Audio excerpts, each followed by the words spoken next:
தஸ்யேதமே வசிரா.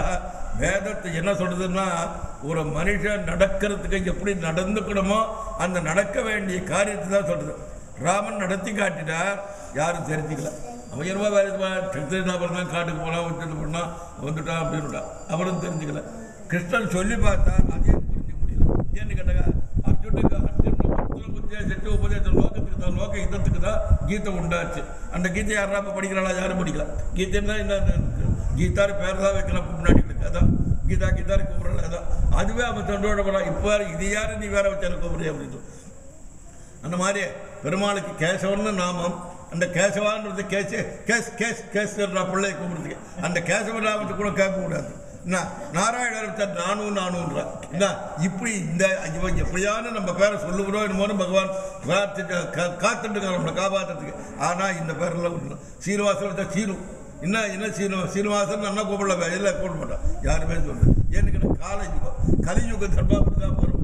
அதனால நம்ம எப்படியானாலும் இந்த அர்ச்சாவதாரத்தை நம்ம மனசில் நினைச்சிட்டு இந்த பவித்திரமான இந்த உற்சவத்தை அக்னியில் ஆராதித்து, கும்பத்தில் தீர்த்தத்தில் ஆராதித்து, இந்த தீர்த்த புரோக்ஷணம் அந்த எங்கும் பிம்பத்தில் புரோக்ஷணம் பண்ண பொழுது இந்த சக்தி இல்லாத போடும்.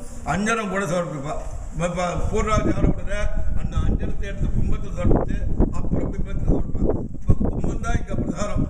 இந்த கும்பம் தான் கும்பத்தில் இருக்கிற ஏன்னா சுத்தமாக இருக்கிற தீர்த்தம் எல்லாத்தையும் சுத்தம் பண்ணுறது. அக்னி சுத்தமாக பண்ணுறது. அக்னிக்கு சுவாபாவிகமான சுத்தம். அந்த அக்னியில் பண்ணுற அதிலிருந்து எடுத்து கும்பத்தில் சமர்ப்பித்து, கும்பத்தில் இருந்து பெருமாளை சமர்ப்பித்து அப்புறம் தான் பெருமாள் என்ன அவருக்கு கொஞ்சம் தோஷங்கள் ஏற்பட்டுருக்குமோ என்னமோ நம்மளால் நம்ம ஒரு கால் உபச்சாரம் ஒரு ஜலத்தை எடுத்து ஜலத்தை புஷ்பத்தை எடுத்து பெருமாள் திருவிழா சேர்க்கிறோம். அவருக்கு சீதளமாக இருக்கலாம்.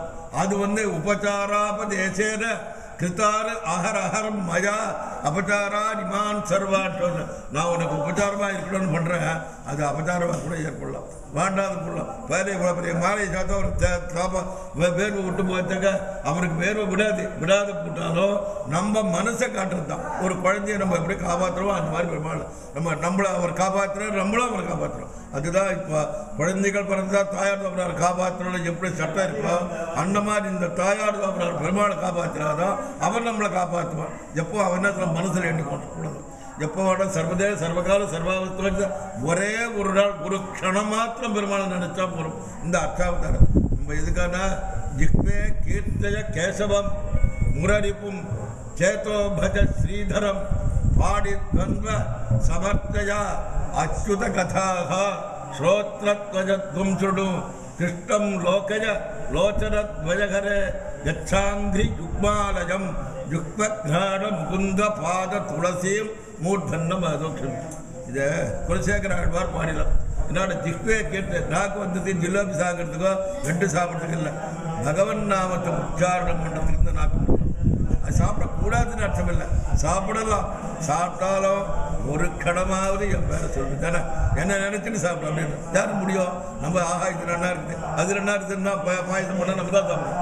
அவனை சாப்பிட்றான், அவனுக்கு சமர்ப்பிச்சா நம்ம சாப்பிடும். நீ பார்த்துக்கோ நான் போகிறோம், நீ கண்டுக்கோ நான் ஒண்ணுக்கிறேன், அவ்வளோதான். அதனால அவனை நினைக்கிறதுக்காக தான் இதெல்லாம் இந்த பதார்த்தங்கள் எப்படின்னு கேட்டாக்கா ஏகஸ்வாது நபுஞ்சீதான். ஒரு வஸ்து நல்ல வஸ்துக்களாக இருந்ததுனாக்கா அதை ஒத்தனை சாப்பிடக்கூடாது. வெள்ளத்தை ஒரு சாப்பிட்டு திருப்பி அதை எடுத்துனா அது தித்திப்பா உப்பா துவரப்பா எப்படி இன்னொருத்தருக்கு எப்படி தெரியாது. அதனால இந்த கோவிலுக்கு வர்றதுன்னா அக்கம் பக்கத்தில் இருக்கிறவாட கூடியிருந்து குளிர்ந்துன்னு ஆண்டாள் சொன்னோம். அதனால 4 பேரையும் ஆட்சின்னு வந்து இந்த பகவானுடைய இந்த அர்த்தாவதார ரூபத்தை நம்ம சேவிச்சு ஆனந்தத்தை அனுபவிக்கிறோம்.